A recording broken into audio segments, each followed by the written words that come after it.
Each year, Microsoft Research hosts hundreds of influential speakers from around the world, including leading scientists, renowned experts in technology, book authors, and leading academics, and makes videos of these lectures freely available.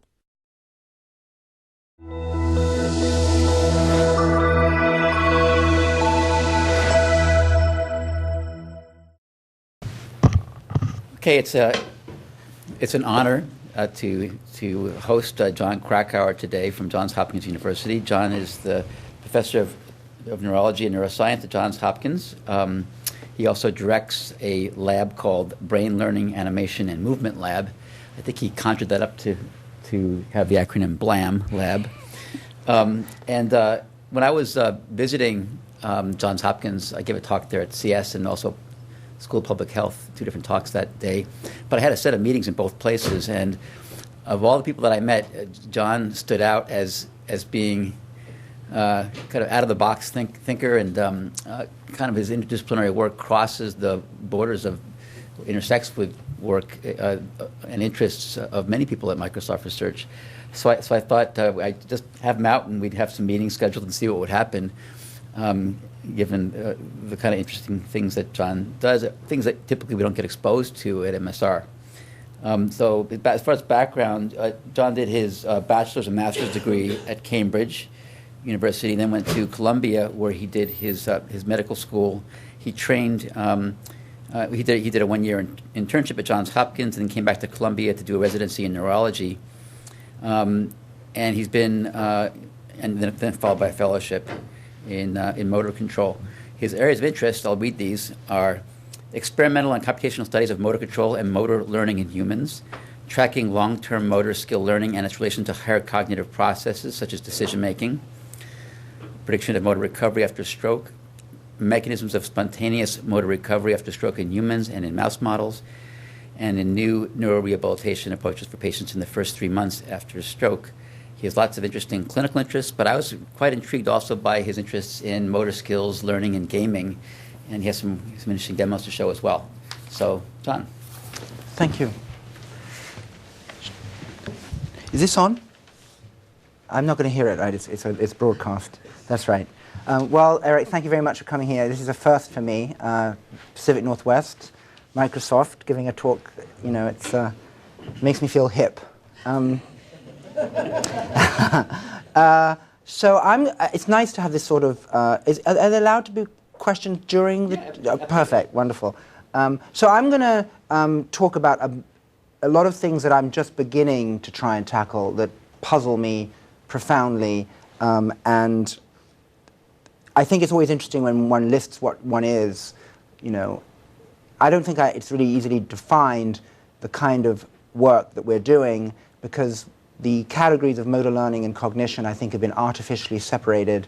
And the word skill, I think, gets used in a very colloquial sense. And I think when you try and zero in on what we mean by all these terms, it's quite hard. And I think a philosopher that I'm working with right now said, John, don't get so caught up with definitions. Just keep them fuzzy and then show things. And I think that's probably the best thing to do. So this is our lab's website front page as of about a few days ago. I think the animator, we have this wonderful resident animator called Kat McNally, who did her degree at MICA, which is an arts school in Baltimore, and we hired her because of work we're beginning to do in animation and gaming.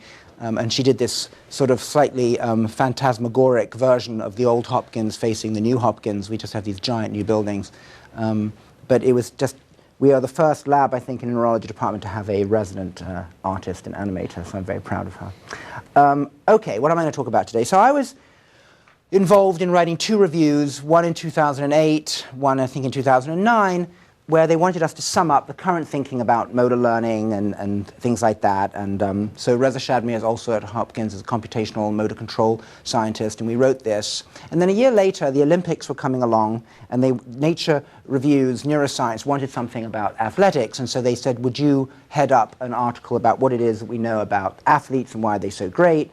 And I said yes, because I knew that I wasn't going to know what to say.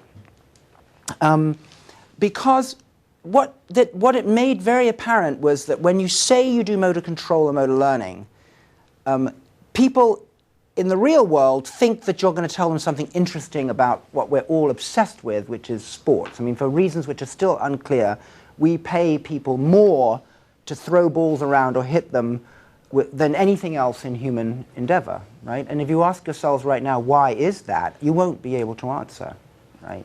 Why do we like to watch car chases, ride roller coasters, watch kung fu movies, go to ballet, and watch sports? I mean, why? Right? It's bizarre, right? And we're beginning to try and get at that. And I think gaming might be a way to actually formally test what it is about movement and watching it that is so pleasurable. And that's what we're beginning to move towards. Okay, so about 2 weeks ago, a reporter from Time magazine called me up because he's writing a piece about LeBron James. And he wanted to, and I think it's something like The Genius of LeBron James. It's not out yet. I hope I'm not doing anything wrong by mentioning it. But, and the conversation began to unfold in a way that there was this idea that there's athletic and practical genius, and then there's what we really think genius is, you know, Einstein and Newton, and that somehow these are different things. And I would argue that that's nonsense. But we'll get there. But where did it all start? Where did the sort of scientific justification for this distinction come from? And I would say, for those of you, I'm sure you're all familiar, it all started with this seminal observation that Brenda Milner made in a patient called HM. So for those of you who aren't familiar, HM was a patient with intractable epilepsy who underwent bilateral temporal lobectomy for his intractable epilepsy. And unexpectedly, it led to a profound amnesia. Right? He would experience something, learn something, and then swiftly forget it right after. Right? And a whole slew of neuropsychological studies ensued. But the famous one, I mean, the one that led to the distinctions I'm going to be talking about today, was that when Brenda Milner asked him to do this mirror tracing task, where you basically have to trace with a pencil around the edges of a star in this case, and try and just stay on. Basically, it's a double-edged star. You have to keep the pencil between the tracks of the perimeter of the star, doing it in a mirror with the vision of your hand obscured. And then you just look at the mean squared error, and you just track across days, and you get this clear savings effect. In other words, he'd come back on day 2, and he'd be better on day 3, and yet each time he was introduced to the task, he'd never done it before. What do I have to do? Right? So in other words, this profound sort of this dissociation between having any recollection of ever having performed this task and clearly showing memory of having done it before. So this led to the famous distinction about separable memory systems in the brain. And we argue in a piece that I've written with the philosopher Jason Stanley that this was really the neuroscientific justification for the more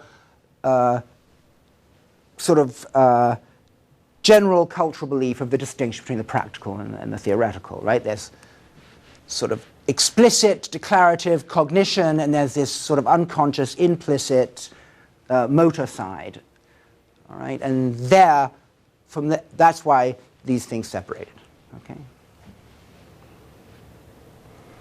So, fine. Now let's take a step back and say, well, what do we really mean when we talk about motor learning? Is that star tracing task really capturing everything that we intuitively imagine it means? And is it really one mechanism or is it multiple? So should we be thinking like this? So if you were to go to the literature on motor learning, and in fact what the literature that we basically reviewed quite exhaustively in that first article that I showed you of the two, people do these adaptation-like studies, right? And so essentially, you apply some sort of systematic perturbation.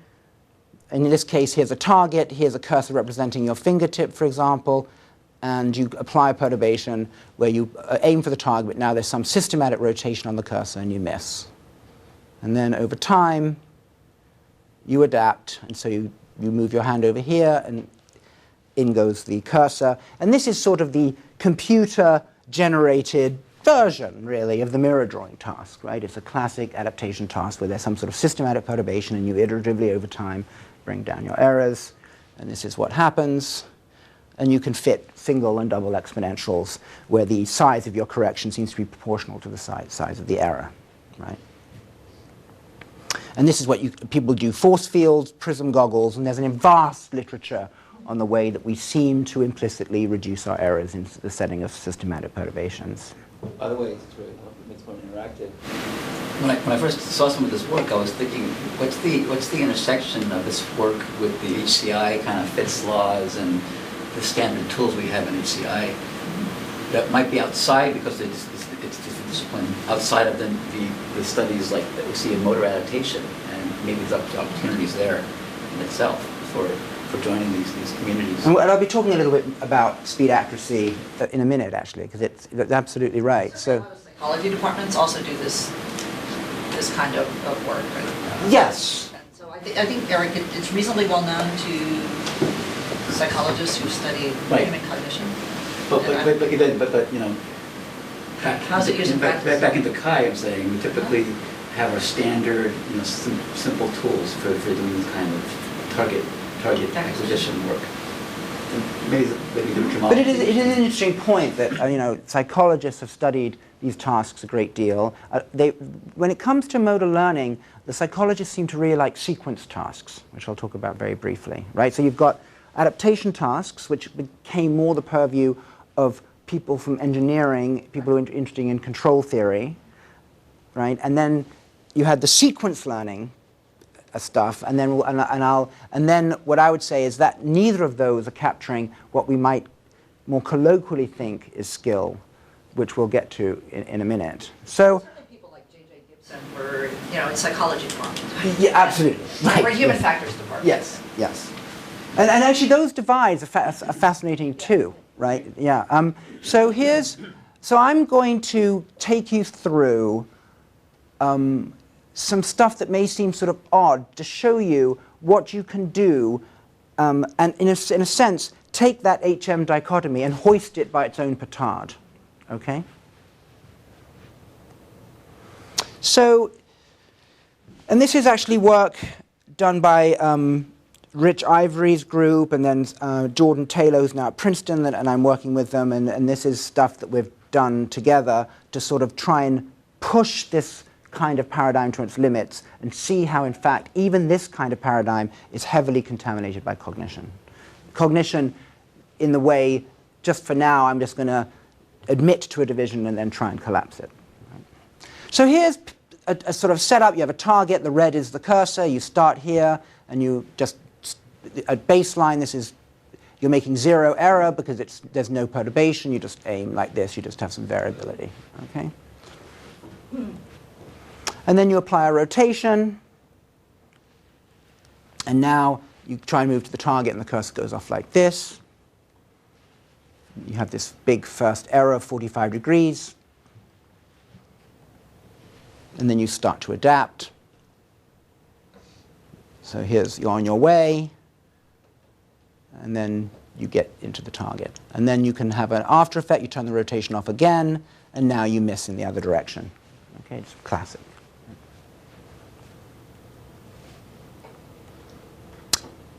Now, with a colleague of mine at Columbia, Pietro Mazzoni, we decided to see whether we could do sort of reverse HM and bypass this slow implicit system by using the rest of your brain, right? So how would you do that? We'd say, well, okay, here's a series of targets, and we're going to space them by 45 degrees, which is exactly the spacing of the imposed rotation, okay? So, same as before, then the rotation turns on and you experience these two rotations. Then we say, stop. We've imposed a rotation of 45 degrees. So why don't you deliberately aim for the target that's minus 45 degrees away, and you'll just instantly get into the target. All right?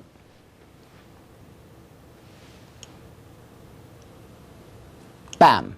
You get right down in one trial. Right? So great. This is what it is to be human. You can be given an instruction, and you can bypass or override this more primitive system, presumably. Right? No. You get worse and worse. Right? It's very spooky, actually. Right? What's going on? And then you say, stop what you're doing. Just aim for the target like you did before we started the experiment. We switch off the rotation, you have an after effect. So here's the classic one I just showed you. And here's the experiment with the cognitive strategy. Very, very similar. Right? You start, then you start adapting, just like this. It really looks as though this curve has simply been DC shifted, and then there's the after effect. Now there's some extra subtleties which we'll get to, which you may be noticing in terms of why isn't the after effect the size of the rotation, given the fact that you're making close to zero error here. Right? But we'll get to that. So what's going on? Well, and here's another version of that experiment which we reviewed in recently. What this is suggesting is that even though the instruction was given in order to adopt a strategy to not miss the target, the cursor has become a proxy for your hand. Which means that when you say, I'm going to aim to that cheating target, and the cursor doesn't go where you planned to go with your hand, that's actually a prediction error as far as the brain is concerned. Why didn't my hand go where I planned to aim it? All right? So even though there's a part of you saying, I know there's a rotation and I shouldn't be bothered by that planning error, there's presumably a part of your brain, and I'll argue your cerebellum, that says, that's an enormous prediction error. I planned to go to that target and the cursor didn't go there. I need to close that error. Okay. So what this is implying is that adaptation is being driven not by target errors, but by sensory prediction errors. Right? And if that's true, and there's a work that I'll briefly go through suggesting that to the degree that it's a forward model. What's a forward model? It's some sort of neural network that can predict the sensory consequences of commands, and there's a lot of work on that, and that the cerebellum is the source of this forward model, then perhaps you could paradoxically see that patients who can't do forward model learning that's dependent on sensory prediction errors could actually cheat better than healthy subjects. Right? And that's exactly what you see. This is one of those paradoxical results where actually brain injury makes you better at a task. Right? So here's another group of controls doing exactly as we said. Here you are at baseline, here's the rotation, you get given the strategy, you do fine, and then you drift. Here you do exactly the same thing, and the cerebellar patients do a much better job applying the strategy and staying on target. Right? Just what you'd predict if they're deficient in a particular kind of motor learning called adaptation, which is forward model dependent learning. When you say cerebellar damage, obviously, cerebellum is a complicated machine. Yeah. Do you vet certain kinds of These were done in patients with spinocerebellar atrophy type 6, which is a degenerative condition which, out of many of the spinocerebellar atrophies, is more cerebellar focused, and it just leads to loss of Purkinje cells, diffuse loss of Purkinje cells. Yeah. In fact, and you can sort of, this is a... You didn't test the people in advance to create a cohort that was limited in the same ways with the ability to do prediction learning. Well, it's just that they all have clinically diagnosed SCA. Yeah. Mm-hmm. Mm-hmm. And then here's a group, for example. So here's some controls doing this, and then you see that when you try and do this regular learning in these patients, they can't do it, right? They're just they haven't lost all their Purkinje cells, but you see that they're impaired at just learning this kind of task. And if you do an imaging study of this, which we've done, this is an old PET study. I don't know why that's coming up in white there. It's very strange. But you can see cerebellar activation performing this task. So the current orthodoxy represented by that first paper is that motor learning adaptation is some sort of systems identification where you have your task goals, you have a control policy, you send motor controls to the plant, which leads to a change in state. At the same time, you send a copy of the commands to a forward model, and you have a predicted state. This leads to the ability to actually compute a prediction error, and then somehow this prediction error-dependent learning leads to an update of the control policy represented by this thick red arrow. This is a diagram made by a postdoc in my lab called Adrian Hayth, who's working very much on this distinction between this model-based learning and another kind of learning, model-free learning. And you go from this prediction error, which we think is in the cerebellum, to a control policy. This is adaptation. This is the orthodoxy. All right. And it's model-based learning. All right. So this is what you'll be seeing if you go perusing this literature on adaptation and looking at it from a computational standpoint. Okay. So we're back to this. So to encapsulate a little piece of the talk, this kind of learning led to this dissociable memory systems, and this kind of learning is thought to be driven by prediction errors and cerebellar dependent. But you may all be saying, what's this got to do with us going to watch? This is Roger Federer in 2006, 2007, when he was on top of the world. He's had a little bit of a drop-off at this point. But do you think that motor adaptation and all the studies are telling us anything about this? And I would say no. Because what does adaptation do? It gets you back, at best, it gets you back to your baseline. Right? So in other words, if I'm a basketball player and I'm transferred to a tournament on the moon and I adapt to a change in gravity, I'm not going to be any better at basketball on the moon. The best I can hope is to be as good as I was once I've adapted to the change in G to the way I was on Earth. Right? But what we admire is that these people are better over time than they were at baseline. Right? That not just a return to baseline levels of performance in the setting of perturbation. So how do we deal with being better, not just being as good as? Right? Now that, surprisingly, is understudied in the motor learning literature. Right? So in this case, what are you adapting to? You're adapting to a very rich and dynamic world as you're learning tennis skills. No, I'm not denying that you're having to update potentially forward models of your body, your plant, the racket, and I'm not saying that if you had ataxia from SCA6 or cerebellar infarct, you wouldn't be able to play tennis, right? But being able to adapt and do systems identification of your own body and balls and rackets is necessary, but surely it's not sufficient to become really good at it, right?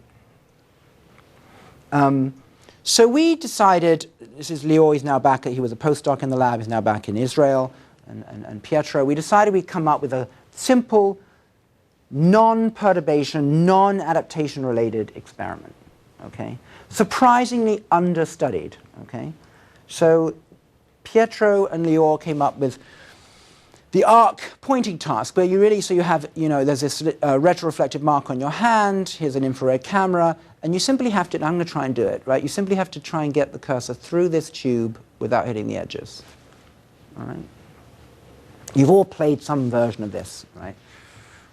Now what's nice about this task, right, is it's a fast task, but you have to make continuous adjustments, you have a mixture of feedback and feed forward, and it's hard, right? So I'm just going to hope this works. Show you.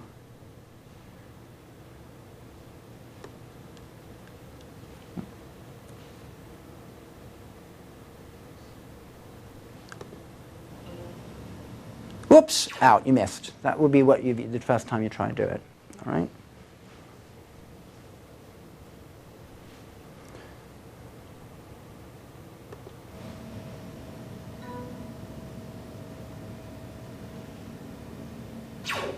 Right, so that's what it's like when you try and do it the first time, all right? And then you train over, in this case, they trained over 5 days, 3 to 4 days, actually.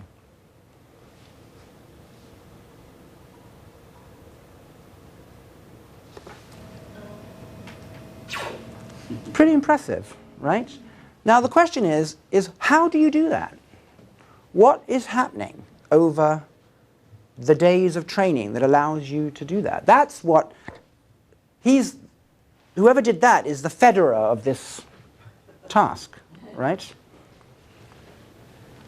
Now what's interesting is what we did back in 2009, we applied it here too, is we said we're going to operationally define this ability as the ability, and Eric mentioned fits, to shift your speed accuracy trade-off function with practice. Now, it's actually fascinating that Fitts' law, this speed accuracy trade-off, was the original paper came out in 1953.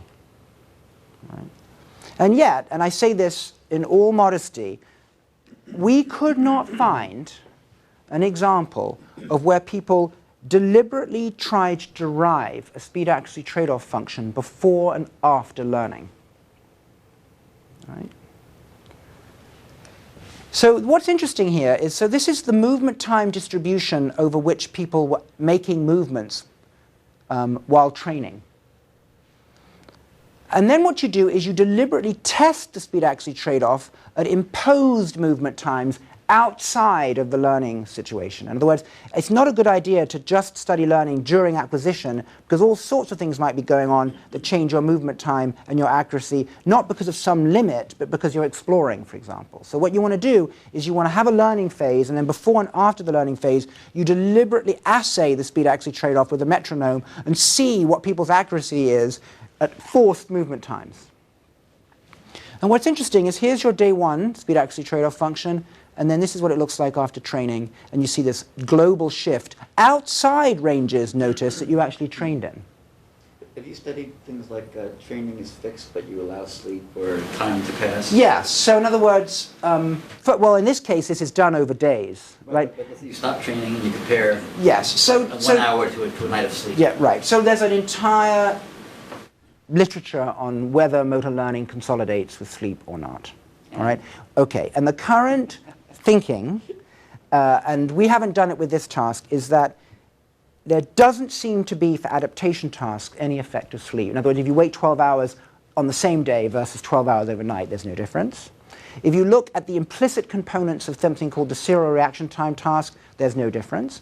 What seems to be causing a difference is when there's an explicit component to consolidation. Now, consolidation has two meanings in the neuroscience literature. One is resistance to interference by some other task, and is there a window after which the memory for task A is safe from interference by task B, versus the idea of offline gains, meaning when you come back the next day, your performance at the beginning is actually incrementally better, it's DC shifted up from your last performance on the day before.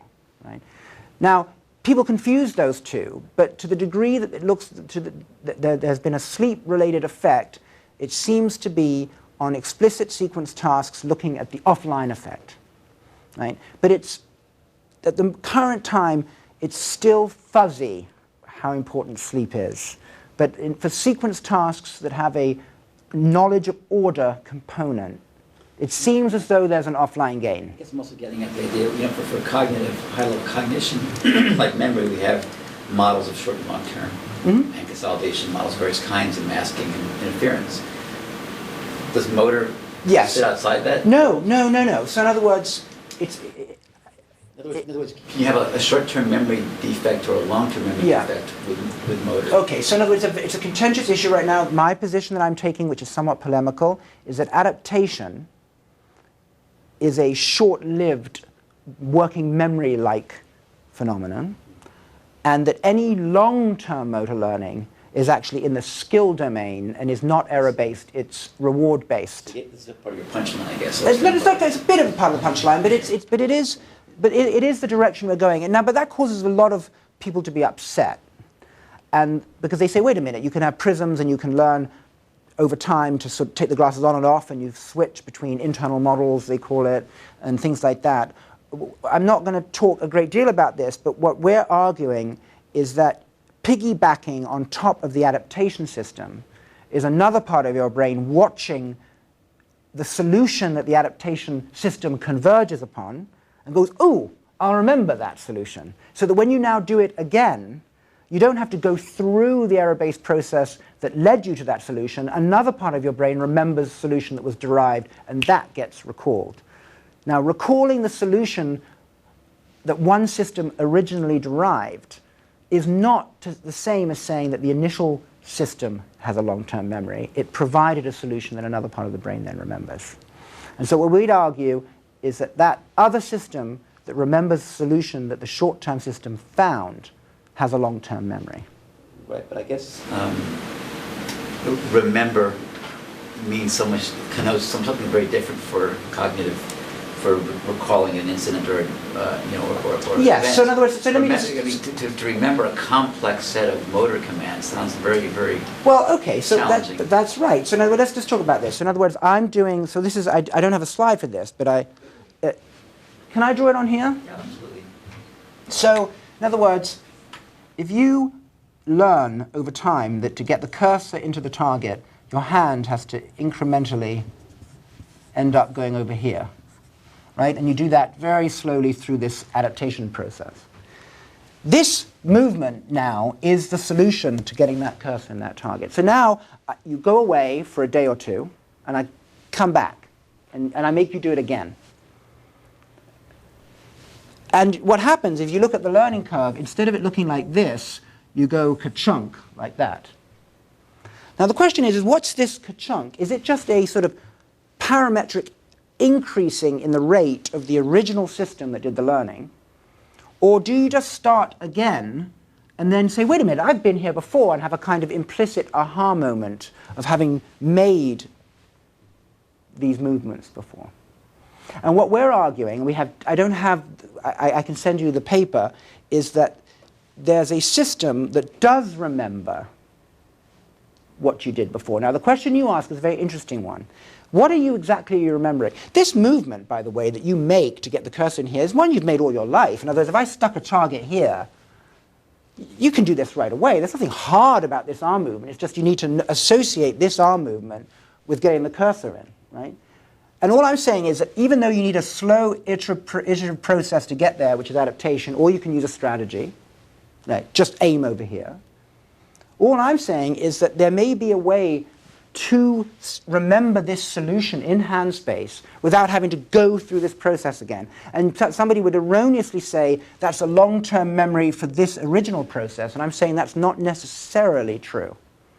Yes? Have you been able to distinguish between remembering the feed-forward model and remembering the policy? Yes.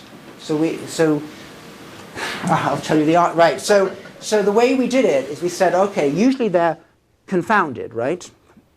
So what we did is we said, all right, what we'll do is we'll have people learn to two targets where if you go to this target, you have a rotation that's negative, but you end up converging with your hand over here.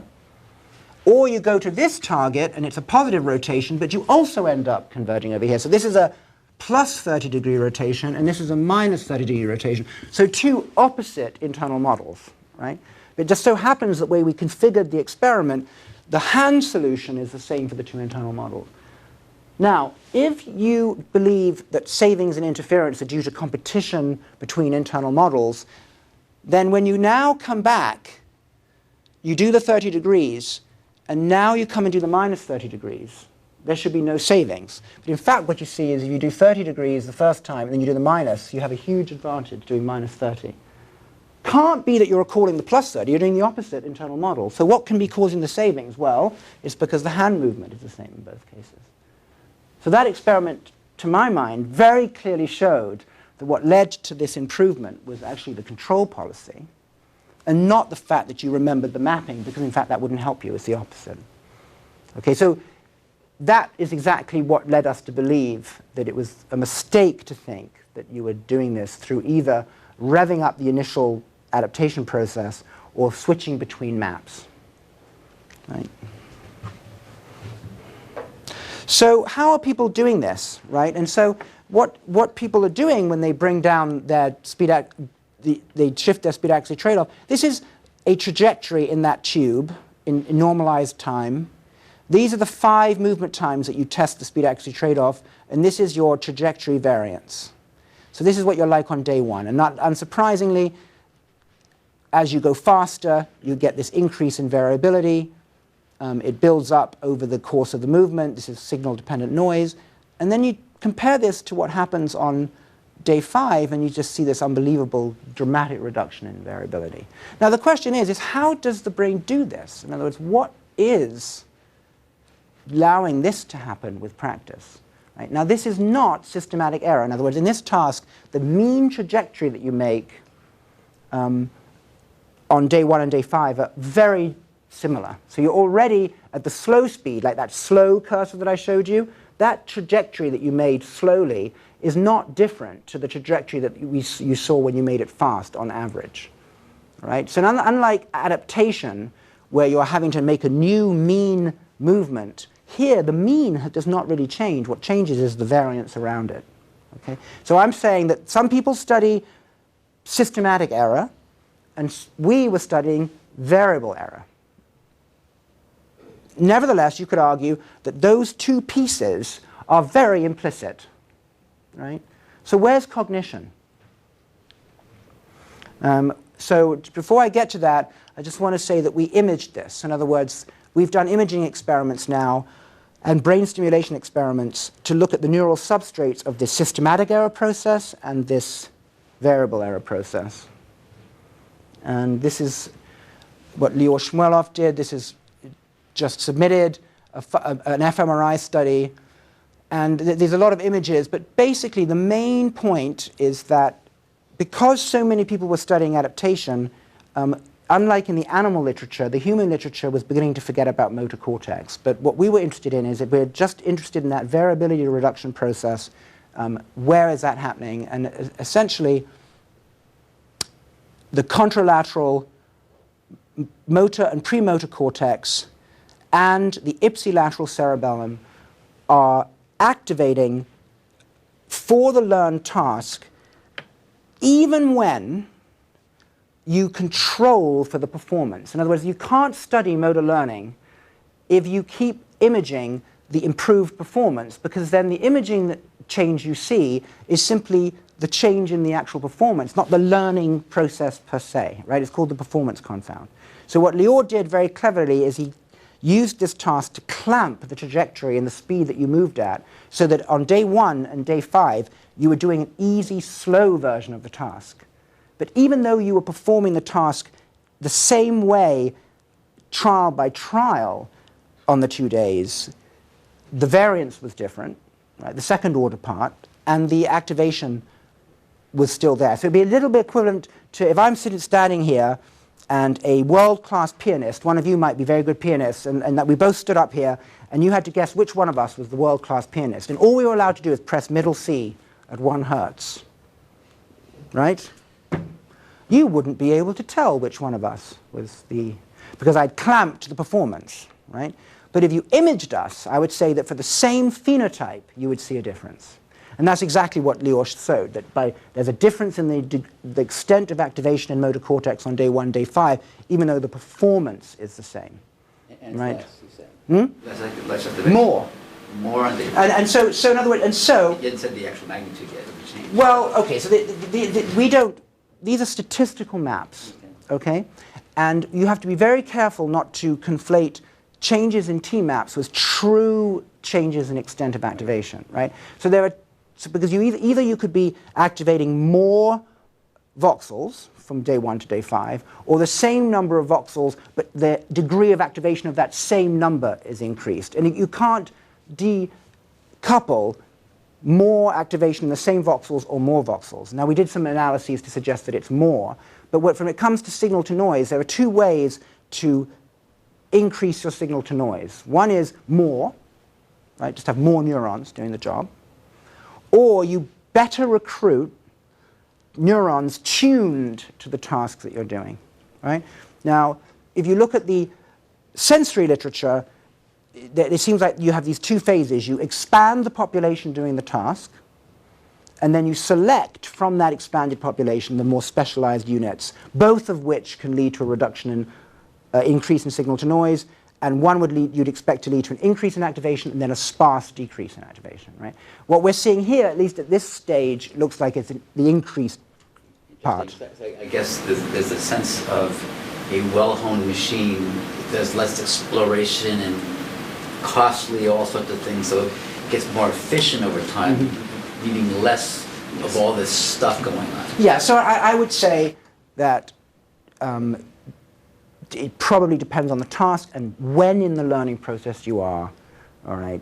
Here we were more interested in saying that for a task that requires a shift in your speed accuracy trade-off and a reduction in variability, you should expect to see changes in the contralateral motor cortex, premotor cortex, and cerebellum, and that's what we saw. And then in the current stage of it, it looks like it's an increase in activation, but ultimately I think you're right. That's what will happen. And then just to sort of go with that, Janine Rice and Heidi Schambra, when they were working in Leo Cohen's lab at the NIH, and I was collaborating with them, we wanted to see whether we could turn people into super learners on a skill task with non-invasive brain stimulation. And so this is the task. This was devised, Pablo Selnick, who's now at Hopkins too, really spearheaded this. And this task is very simple. You just have to, it's isometric. You squeeze a force transducer, and you simply have to get the cursor into this gate, come back, get it into that gate, don't overshoot, come back. And if you overshoot, you lose the whole trial. It's extremely difficult. All right. Our new menu controller for Surface. Right, right. And it's nonlinear. So what they did, right, and it's nonlinear. So basically it's not as though there's an exponential function attached to this cursor, so it's very difficult, right? So then what you do is you isolate the hotspot in primary motor cortex using TMS over the APB. So you just say, okay, we now know where we're going to put the anodal transcranial direct current stimulation. Basically, you take a 6-volt battery and you stick it on people's head. So this is TMS, transcranial magnetic. Describe this more. Like, who are these patients? This is healthy subjects. All we wanted. Previously healthy. No. Healthy except they volunteered for this. Well, transcranial magnetic stimulation. Transcranial magnetic stimulation. You basically have an alternating current in the coil, which leads to a magnetic field, which induces a current in the cortex and actually triggers spiking in motor neurons, right? And you get something called an MEP, a motor evoked potential, and it allows you to say, okay, I'm over motor cortex. And this is a hand task, so you wanted to get activation of a muscle that would be used in the task. And that's what Janine did. So how precise is that, just to explain that whole methodology, how precisely can you stimulate muscles that way? You can stimulate individual muscles in the hand. Right? Not all equally well, but the APB and the abductor pollicis brevis, and you can just. Is it considered safe? Yes, single pulse TMS is safe. Things like theta burst and high frequency repetitive TMS, some people say shouldn't be done in people with a history of epilepsy, maybe not after acute stroke, but lots of it's been done now and it's very, very safe. Yeah. And then what you do after you've done the TMS, you now do TDCS, which is a direct current, which isn't thought to make neurons fire, but it may bring them closer to threshold. So when you voluntarily want them to go, they're more likely to go. That's the idea. You can go the other way as well. You can do cathodal TDCS, but they're not exactly antithetical to each other. It depends on the placement, and that's an interesting question. We have that control here. And so then what we did is we trained subjects, Janine, to do this kind of study. By the way, the reason why learning adaptation studies are so popular is because you can do them in a day. 5 minutes to adapt to a prism. If you want to study long-term learning, you have to do what Janine and Heidi heroically did, which is you train over 5 days and then they followed up over 3 months. I mean, these are the kind of studies that are needed, but they're hard to get funded. So stimulating them as they train and then following up. Okay? The idea being that if you stimulate motor cortex, and that's the important substrate for learning a skill, you can actually turn people into super learners. Right? Now, that wasn't why we did this. We were interested in consolidation. But why would it be? Why would you have a hypothesis that by just general blasting of a part of the cortex, in a part of the brain that's probably doing structured things, right, very, very fine precision, that turning on is a way to turn? Yeah, that's a very good question. So the idea simply is that to the degree that you get a delta for any change, whether it's an error or an update, any change. Okay, right? So in other words, so you weren't the idea between super learning was just any change. the idea is, can you increase the gain of the update for a given error? In other words, if I, for example, here you have a 30-degree error, and in one trial you bring it down by 5 degrees. Why not bring it down by 10? Right?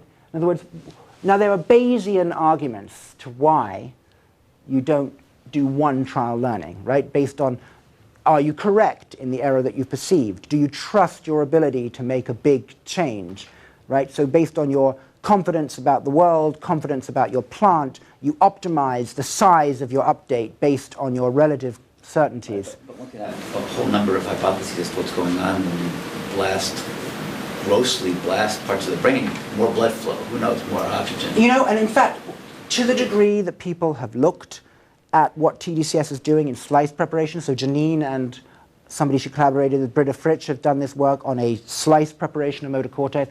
It seems to be enhancing LTP-dependent protein synthesis, for example. So your question is very well taken, but the idea just is, could you just rev up a little bit the gain on the deltas that you do in response to errors? But you're right, it's not in any way a given. And you're right, this is what's happened with brain stimulation for people with Parkinson's, the idea that subtle phasic changes can be mimicked by one big tonic step, right? You're absolutely right, okay? You had, I'm sorry. Yeah, I was just wondering if you compared your stimulation with changing the virtual gain, so having their cursor respond with more sensitivity, and if you could compare like what types of gain you're getting out of the stimulation. Yeah, so we've done a lot of, so there's slightly different meanings to the word gain, right? That would be just changing, you know, for a 1 centimeter change in your hand distance, it's half a centimeter in cursor space. And we've done a lot of work on that and brain stimulation. What I'm talking about is when you do a little bit of protein synthesis and change a synaptic bouton on a dendrite, right, that by doing TDCS, the construction of that bouton is a little faster trial by trial because of TDCS. So I'm talking about the gain on the plasticity process in the brain versus a gain in the relationship between a cursor, and they're not the same thing, right? Do you have a question? I'm sorry. How did you actually test from day 6 to 85 and then you just pick 5 things you report on? Or how do you arrive at we're going to follow up on day 8 and 15 and 29? Because it seems kind of no, this was, I think these are averages of the days. No, it wasn't, it's got to be day 29. There was some jitter on it, right? And I think it's an average. So we interrupted you terribly. So basically, this version of the story here. So essentially, on each of these 5 days, Janine had them get a nodal TDCS as they practiced the task. What happened?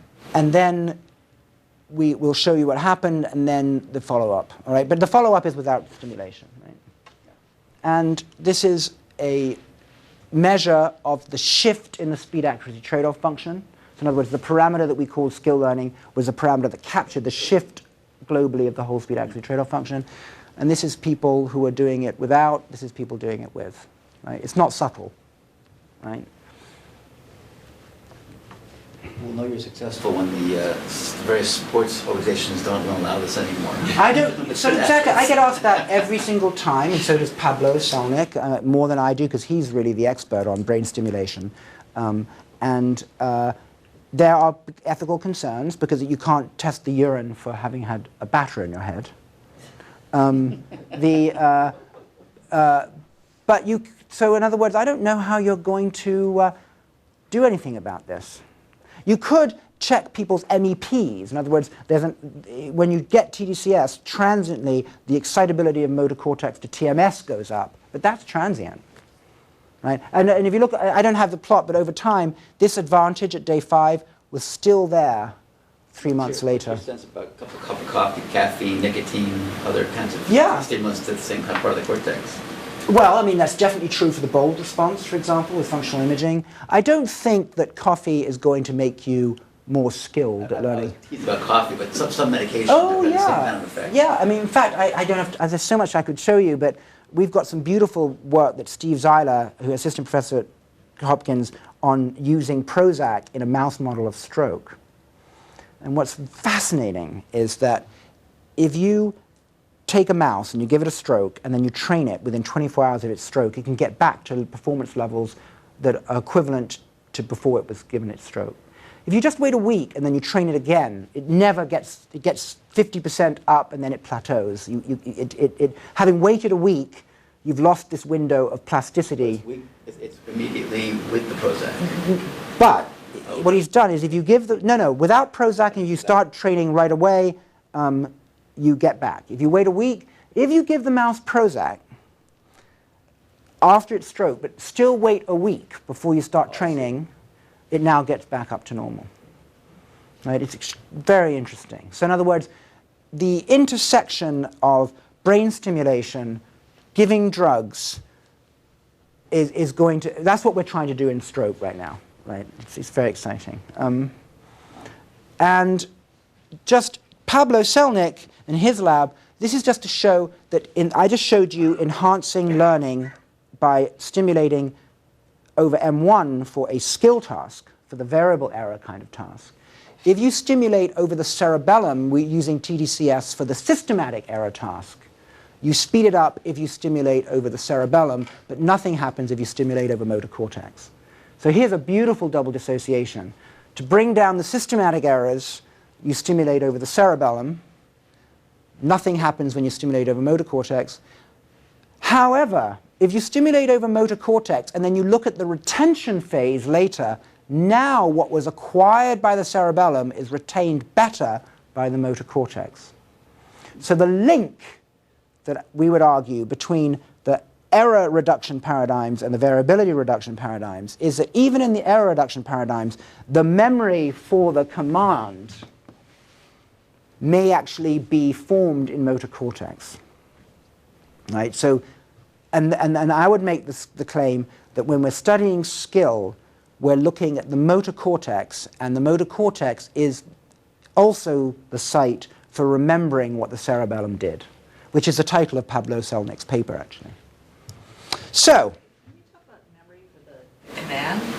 What if you change the action to be, instead of 30 degrees, 29 degrees or 25 degrees? How quickly can you recover? Yeah, okay. I mean, are you literally, is there sort of some parametric variation? We don't, Generalization. generalization of model-free learning has not really been studied.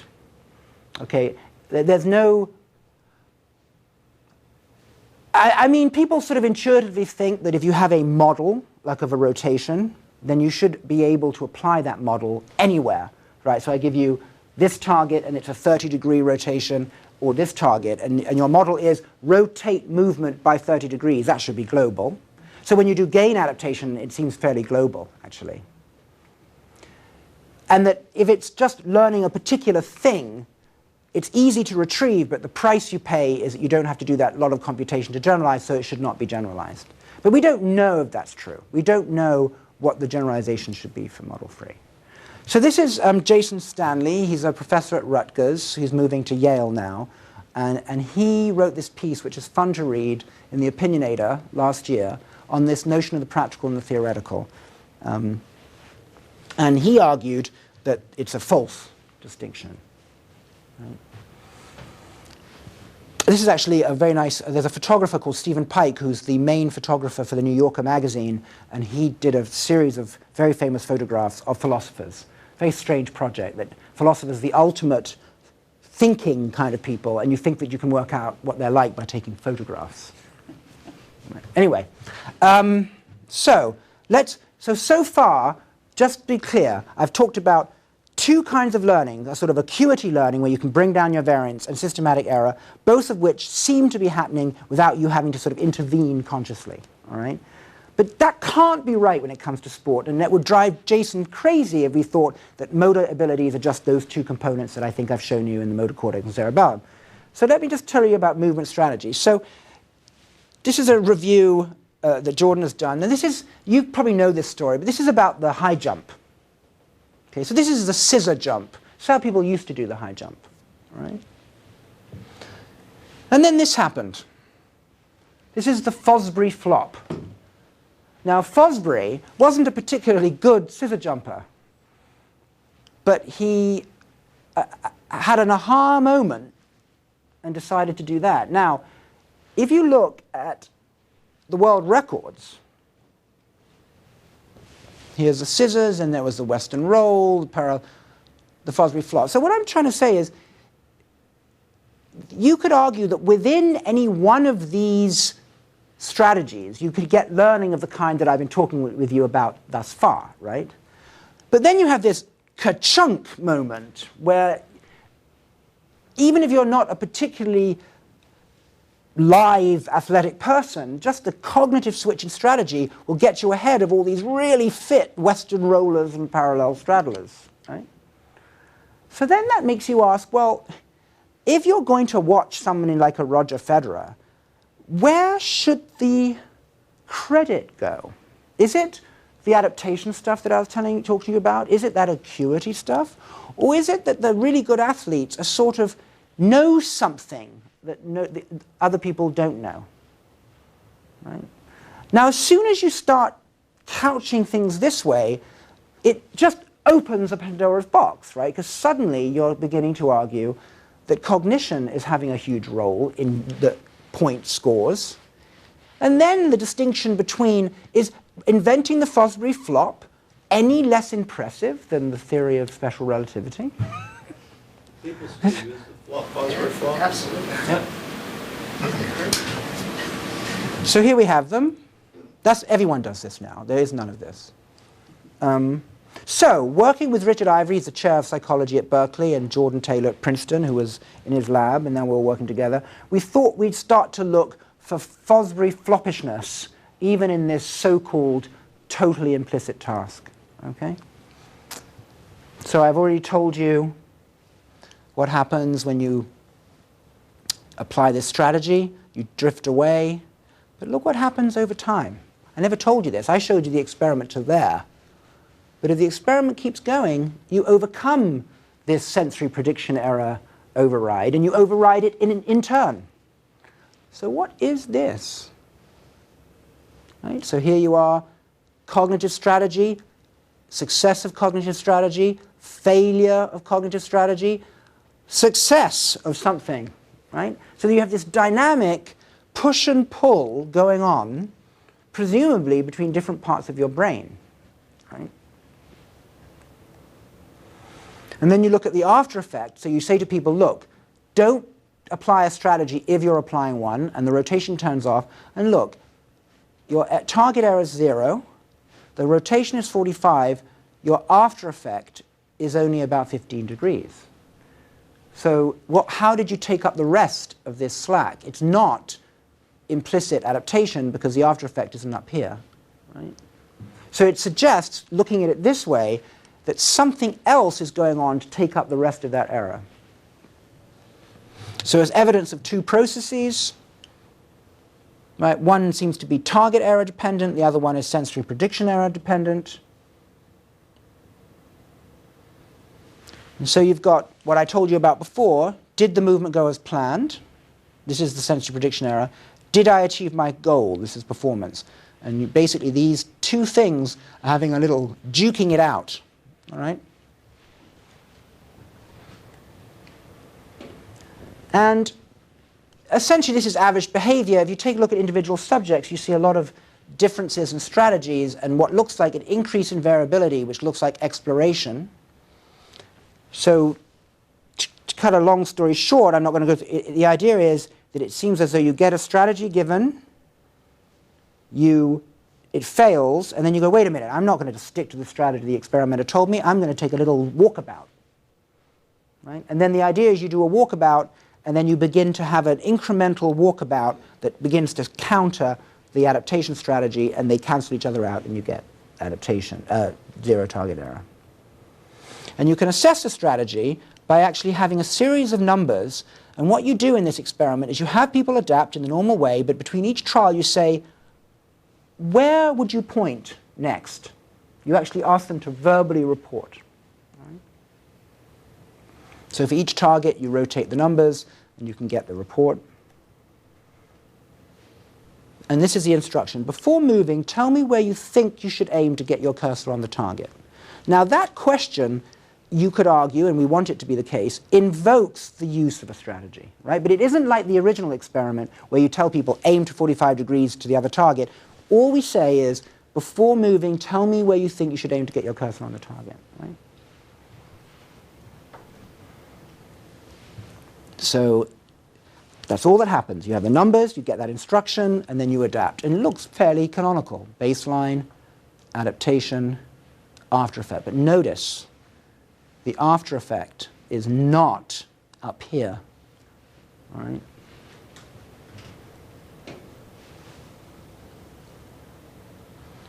So then what you do is you turn the numbered spaces into degrees, because they're obviously fixed intervals, and you then look at the mean report that people make across these trials. So you see that they're sort of exploring and zigzagging about, and then they fix on this report that has a slope like this. So this is empirical data of verbal report of where you're aiming. Right?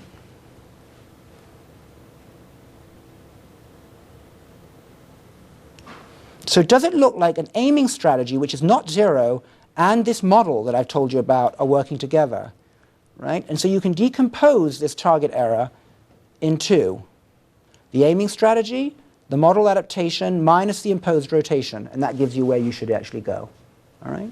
So I'm going to do this. I'm going to take this slide borrowed from Jordan, take the empirical global adaptation, take the report, subtract them, and lo and behold, you get this slow process where now the after effect and where it reaches match. Okay, so what you see here then is this, we would argue, is the cerebellar-dependent forward model sensory prediction error process. This is the strategy which is undergoing change. And notice how this counters that to keep that flat. Right?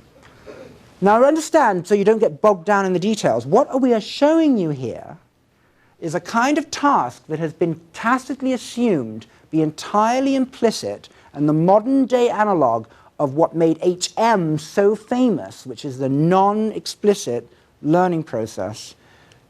It's not even true that even this kind of task has a strong cognitive component. Now what's interesting, I don't have the data here, is if you don't put the numbers up and you don't give the vague instruction, you still see this component, admittedly to a lesser degree. So what does it mean? It means that your brain has multiple ways to solve a problem.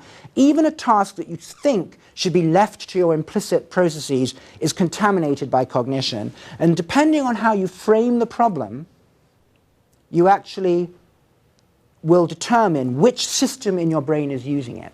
All right? So once you start seeing this, the whole breakdown between the practical and theoretical just doesn't apply with respect to task. It doesn't mean that it's not right to consider that there are modules in the brain that are operating that can be decomposed for any given task, but you mustn't make the mistake of thinking that those modules represent the jobs and the tasks that you do in the real world. All right. And we don't know whether learning your French vocabulary or learning math or learning to do the high jump or tennis are not all using those modules, and that they all, you might be surprised that the weightings on them. Could be implicated in those other. Yes, and in fact, there are lots of projections from the lateral cerebellar hemispheres, which fascinatingly have evolved along with an increase in the size of the prefrontal cortex. If you look at evolution, it's been the prefrontal cortex and the lateral cerebellar hemispheres that have co-evolved, and there are lots of data now showing the involvement of the cerebellum in what people have considered cognitive tasks. Exactly, right? It's a whole talk unto itself. So here's the idea that these neural systems are all converging and playing together and sort of coming out through motor cortex, and that we have to really reconsider the way we dichotomize these things. Now, that's my last slide, but I want to just tell you where we're going. Okay, now, those tasks, you know, the little cursor going through the loop, the rotated cursor, are super simple. They're the lab-based equivalents of Pong. right?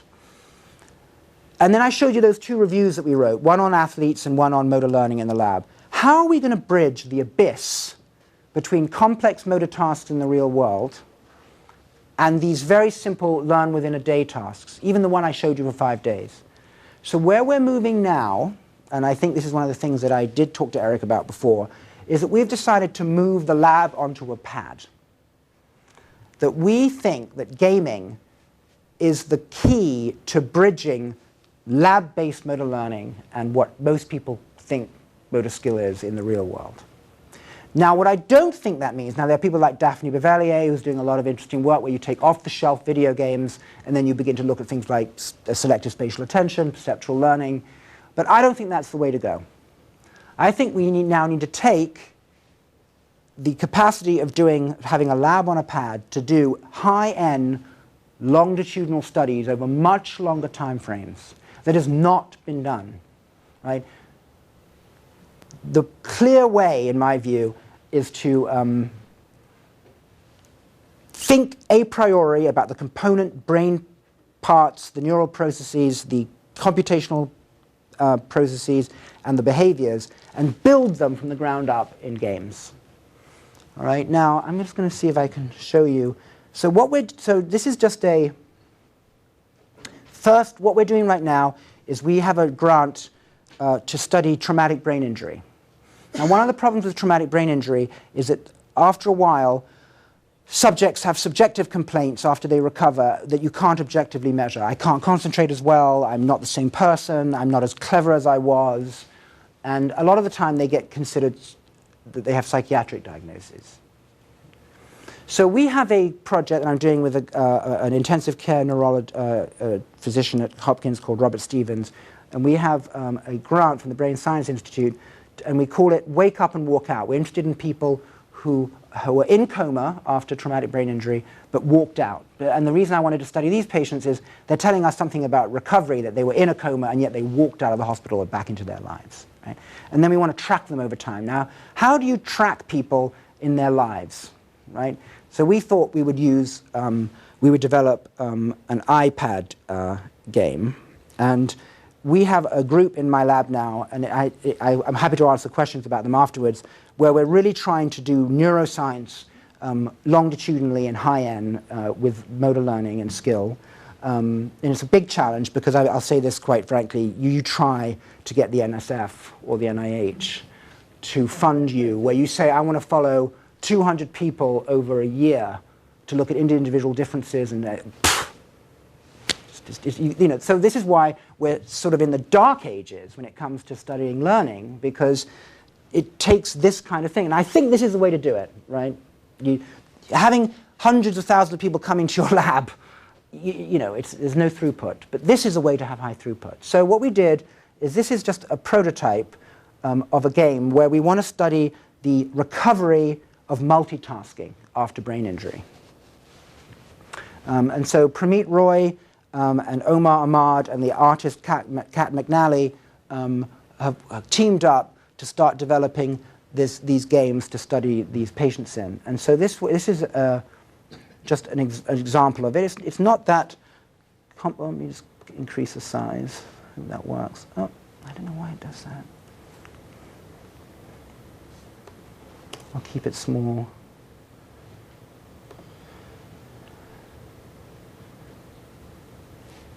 So this is a beautiful little thing. I mean, this is an ant car. This is a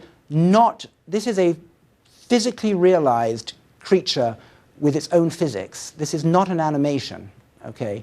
And what these patients have to do is to stay in the orange piece of the track and then not allow themselves to be distracted by the little fighters that come. And the idea is that with your finger, you have to hit the red one, but not hit the blue one.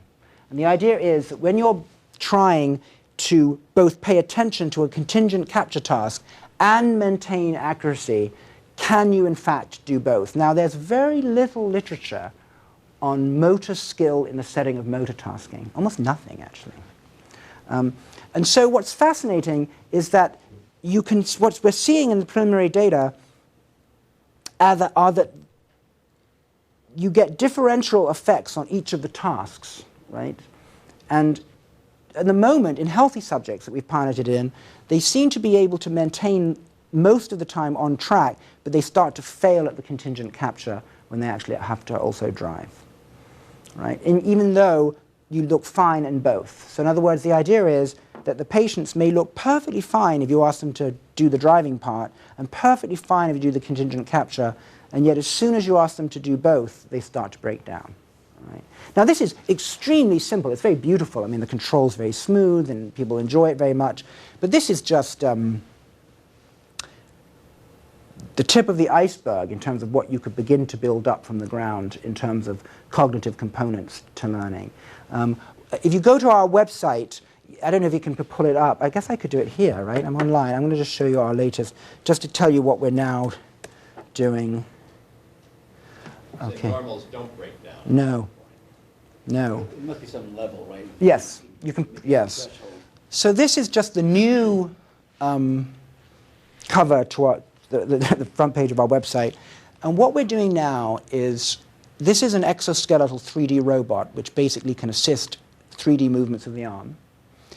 And what we've been doing is we've been working with the aquarium in Baltimore. And I don't have video here, but it's because, you know, I don't know how. But basically, what's been created by our group are unbelievably gorgeous, synthetic, fully realized animal simulations. Right? So the aquarium is, at the current time, negotiating with us to maybe have an installation in the aquarium. So the idea is that you end up living in animal space as a patient after injury. And the movements you make, and we're using the Kinect, full disclosure, are now allowing patients to exist in an avatar space with a fully realized animal, in this case dolphins, while they get assistance with the exoskeletal robot. The level of pleasure and reward that this is giving in order for patients to explore space is unparalleled. Right? Now, we're very excited about this, and others are too, and I think this is exactly what has been missing in the neuroscience of learning and recovery, is the confluence of computational principles, proper task decomposition, and the whole world of motion capture and reward and gaming that essentially goes unappreciated in the biomedical world. We presented this project to the president at Hopkins, and everyone was there, CS, engineering, neuroscience, and people suddenly, and they said to us, you know, we suddenly think we're seeing the future now, right? But in order to develop good science to prove the intuition that all this gorgeousness and interactivity is real, it requires publications and study. And it's hard to do. I'm still catching up on this. So you have the dolphin is a robot? No.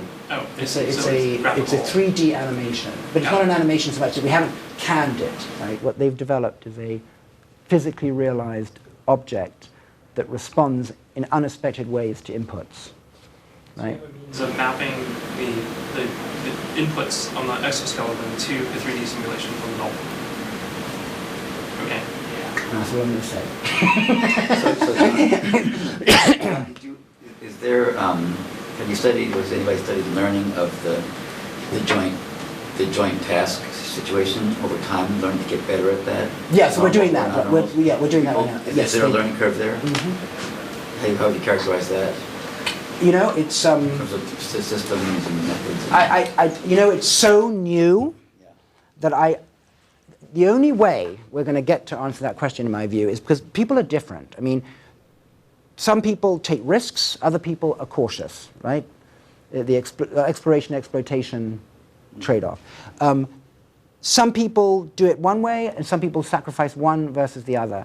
The only way we're going to know is to parameterize it, like you suggested, and have a high enough N to begin to see. Because if you do what people do, I mean, I showed you what happens when you average the data. The smooth turnaround point that I showed, that's not what any individual does. right? It's what happens when you average the data. So, and that's what all studies do. You have 12 subjects, 15 subjects, you average the data.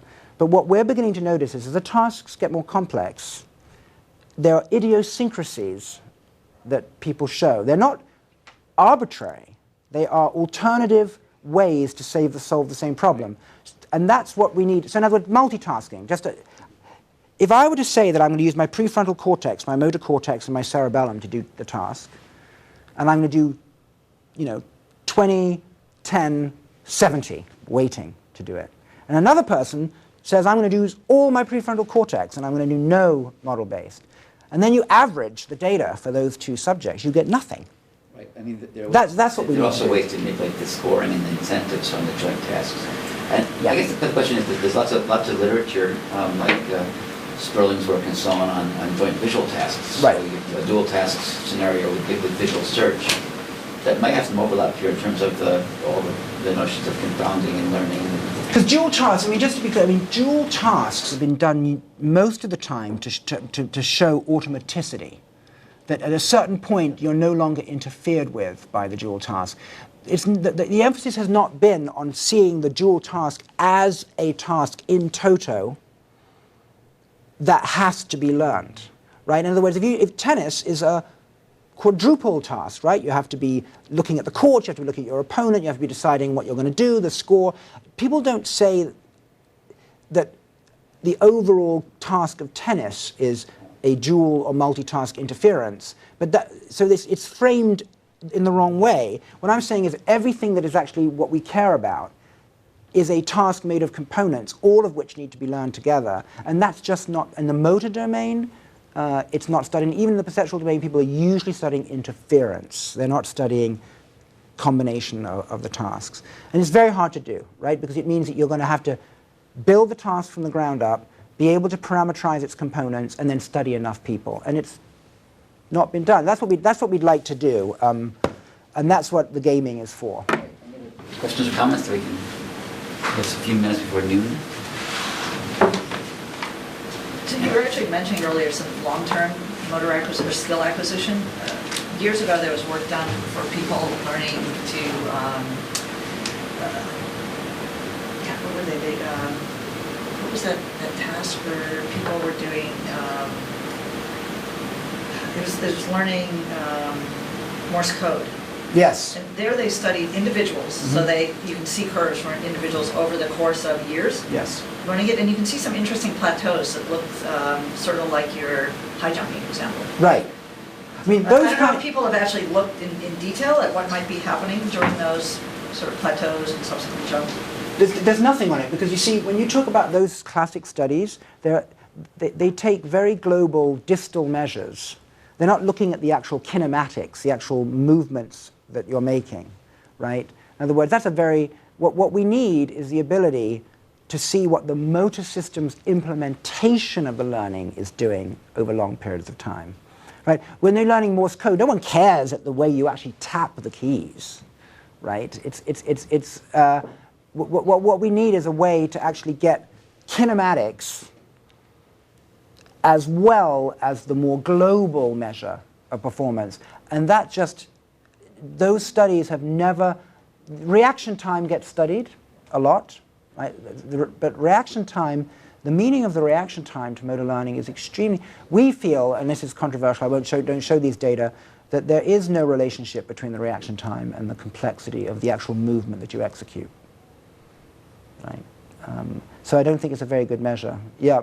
So just about that, how would you explain the studies, I forget who they were by, but in the 70s, where they showed that the movement complexity actually affects the reaction time just in planning movement. So they learn a complex movement, and then they learn a simple movement. Right, and without even performing the movement, just the reaction time would complex. All right. Okay, good. Great question. So first of all, we would have to define what we mean by complexity, right? You don't want to be circular. Right? You're going to say, I'm going to call the movement complex if the reaction time increases, right? So we would have to have some orthogonal definition of a complexity, agree upon that, and then start looking at the reaction time, okay? Now, the question you're asking is, where is the reaction time being spent? Is it what am I going to do? So in other words, we are doing an experiment right now with a patient, Aaron Wong, and it's very cool. You just have gates like this, and you basically are in here, and you have to get in there. So you go, whoop, like that. And you go, OK, now what about this one? Whoop, I have to do that, right? Now, you could argue, and then you could have the easiest in the world, which is that. Shoop. So you could say, all right, I'm going to look at the reaction times for this versus the reaction times for that. And lo and behold, the reaction time for this, there's a gradient of increasing reaction time. Okay? Now, why? Is it because it's more difficult to execute this movement? Or is it because you have to decide to make that movement to solve the problem? So, if you now just show this and you give people the solution and then just ask them to trace out that solution, the reaction time drops to that level. Even though they're still having to make that complicated movement. Do you see what I'm saying? So it suggests that what is happening in the reaction time, this is very preliminary, is what do I need to do? What trajectory is going to solve this problem? The actual execution of that trajectory isn't necessarily going to make that much more a demand on you than making that one. That's the argument that we'd like to make. This is preliminary, but it could be that there's a little bit of a difference even once you've controlled for that, but that's not the bulk of the reaction time. That's what we would argue. So John, you mentioned a patient and by name actually. What kind of patient is this, and why would you mention his name? HM? Well, I think you said Alex Wong. No, Aaron Wong is a postdoc who's doing... Yes, yeah, no. Aaron Wong is the postdoc doing this experiment. No, I've been a doctor too long to make that mistake. Aaron Wong, no, I was giving credit to a postdoc who's actually doing an experiment very much along the lines that you're saying. Yeah. Yeah, so there's a lot of variability once people have learned skills like high school or professional athlete. You know, sometimes they'll be in the flow and be playing very well, and sometimes it's an off night or something. Any idea cognitively what's going on there? Does that come into your research at all? Right. So, so there's this idea of the warm-up decrement, right? So no, we're wondering about that. There are three potential explanations for it, right? One is that physiologically you're not feeling, it's not your skill in that task per se, it's just your body's cold, you're not feeling right. So when people say, for example, to doctors, you know, I just don't feel right today. I feel washed out. I'm just not myself. Doctors go, oh, whatever, right? But it's turned out that there's this whole new idea of the interoceptive system, which is coined as the afferent version of your autonomic nervous system. There are nerve endings, unmyelinated small nerve endings everywhere in your body, in blood vessels, in the skin, where it seems like you can detect changes in pH, you can detect parasitic infestation. You're much more wired up for afferents. Now, it's not labeled lines in so much that what happens is that all goes to your insula. It doesn't go to your sensory motor cortex. And that's where you feel disgust and these washed out feelings. So there is this part of your brain which seems to read out in a global way the state that your body is in, right? Now, one thing that could happen is that there are days when athletes are just not in a good state. They actually aren't 100%. The engine light comes on the dashboard. Right. Check in. And then that leads to just a general reduction in the quality of your... It's like having a cold. And we know, just to finish, that there's a phenomenon after stroke called peeling the onion. So you're a patient, you've had a stroke, and you've recovered. And then you get a cold, or you drink too many glasses of wine, or you take a benzodiazepine, and your focal stroke symptoms come back. And these patients will go to the emergency room and it's serious because, oh my God, do we need to give them TPA again, right? And what you're doing is you're peeling the onion.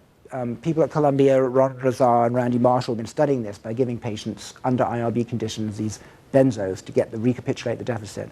So what you're seeing then is a drug that's making you overall sedated, or a virus making you feel systemically ill, leading to a focal deficit, right? So I'm stretching it. I'm saying that imagine then that you don't have to have a stroke or a virus or UTI, but you're just not feeling quite right. and you're picking that up with your interoceptive system, you just aren't going to be 100%.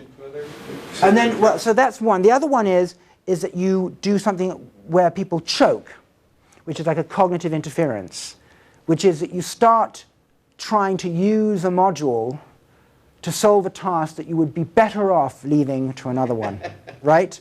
And so, it's match point. I'm about to win Wimbledon. What's this I'm holding? Right? It's a racket. That's right. And that's what some people think choking is. It's you leave it to the modules and you override. So that's the other possibility, is that just like I've shown cooperation between modules, you can get conflict between them, and it may well be that conflict is the problem. And then the third one is that you actually have a warm-up decrement. You're just not warmed up enough, and so you should have spent another 30 minutes hitting before you went onto the court. And we all know about the warm-up decrement. So those are the three things that I think are doing it. And I'm sure many slides and new studies can be done to actually figure out what the warm-up decrement actually even is. And that's a whole issue. Right. Okay. Not at all.